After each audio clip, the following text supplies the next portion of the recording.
Hi நண்பர்களே, what I eat இன் அ டேல. இன்றைக்கி சண்டே, ஸோ மார்னிங்கே நான்வெஜ்ஜோடு தான் ஸ்டார்ட் பண்ணோம். சிக்கன் வாங்கின்னு வந்தோம். ஸோ சிக்கன் குருமா பண்ணிவிட்டு நல்லா குருமா வச்சுட்டு இட்லி தான் பண்ணேன். ஸோ இட்லி தோசைக்கு தான் அந்த நான்வெஜ் குழம்பு கிரேவி அதெல்லாமே சூப்பராக இருக்கும், சூட் ஆகும். ஸோ நான் மார்னிங் இட்லி பண்ணிவிட்டு இந்த சிக்கன் நல்லா குருமா பண்ணி சாப்பிட்டாச்சு. சூப்பராக இருந்துச்சு. தென் அப்படியே மதியானம் லன்ச் வேலையும் ஸ்டார்ட் பண்ணிட்டேன். ஸோ சண்டேனாவே நமக்கு டபுள் த ஒர்க் தான் இருந்தாலும் சரி, எல்லோரும் சாப்பிட்றாங்கன்றனால நம்ம செஞ்சு தான் ஆகணும். லன்ச்சுக்கு என்ன பிளான் பண்ணேன் அப்படின்னு பார்த்திங்கன்னா, இந்த குருமாவே தான் வச்சுக்கிட்டோம். வச்சுக்கிட்டு அதோட கொஞ்சம் ரசம் வச்சுட்டு ஈரல் ரொம்ப நாள் ஆச்சு. ரொம்ப நாள் மீன்ஸ் ஒரு 2 to 3 வீக்ஸ் இருக்கும். ஸோ ஈரல் பண்ணியாச்சு. ஈரலும் கிடைக்கல. சண்டேஸில் போயிட்டு எதுவுமே வாங்கிறதுக்கே இல்லை, ரொம்ப கம்மியாக தான் கொடுத்தாங்க. நாங்கள் ஒரு 1/2 கிலோ கேட்டிருந்தோம், கிடைக்கல. 1/2 கிலோ கிடைக்கல.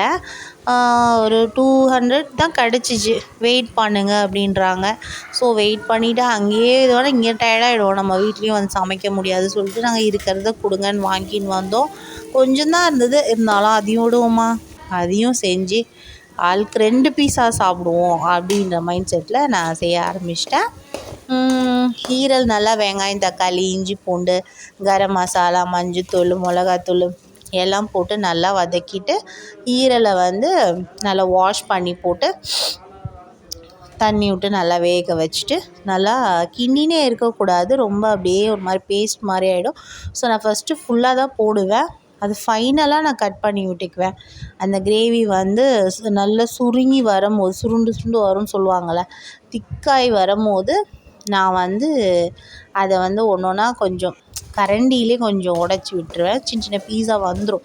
ஸோ நம்ம போடும்போது சின்ன பீஸாக போட்டால் அது பேஸ்ட் மாதிரி தான் வரும். ஸோ அது நல்லா பண்ணியாச்சு. ஈரலும் பண்ணிட்டேன். தென் வந்து பசங்க ரொம்ப காடை 65 தான் கேட்டிருந்தாங்க. ஸோ ஆளுக்கு ஒரு காடை வாங்கின்னு வந்தேன். அதுவும் இந்த ஃபுல் காடை தான் வேணும் அப்படின்னு ஒரே தொல்லை பண்ணுறாங்க. கட் பண்ணி போட்டு அதை ஃப்ரை பண்ணால் கூட அவங்களுக்கு அது பிடிக்கல. கடையில் எப்படி விற்கிறாங்க, இந்த கோழி நம்மளால் ஃபுல்லாக வாங்கி நம்மளால் செய்ய முடியாது, 65 பண்ண முடியாது, ஃபுல் தந்தூரிலாம் பண்ண முடியாது.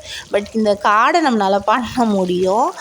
அதை பார்த்துட்டு இந்த பசங்க வந்து ஃபுல்லாக பண்ணி கொடுங்க அப்படின்னு சொல்லிட்டு, அதை சாப்பிட்றாங்களோ இல்லையோ, சும்மா பேருக்குனாக்கா அதை ஃப்ரை பண்ணி அதை வைக்கணும், பிளேட் பண்ணணும் அப்படின்ற மாதிரி கேட்குறாங்க. என் சின்ன பையன்லாம் அதில் பாதி கூட சாப்பிட மாட்டான், கொஞ்சம் தான் சாப்பிடுவான், மிச்சத்தை நாங்கள் தான் சாப்பிடுவோம். ஸோ 2 பீஸ் தான் நாங்கள் வாங்கிட்டு அவங்க கொஞ்சம் சாப்பிட்டது போட்டது மிச்சத்தை நாங்கள் தான் சாப்பிட்டோம். ஸோ இந்த மாதிரி தான் இன்றைக்கி கொஞ்சம் குருமா பண்ணிவிட்டு காடை 65 அண்ட் ஈரல், ஸோ ரசமும் வச்சுக்கிட்டோம். நீங்கள் என்ன சாப்பிட்டீங்கன்னு கமெண்ட் பண்ணுங்கள்.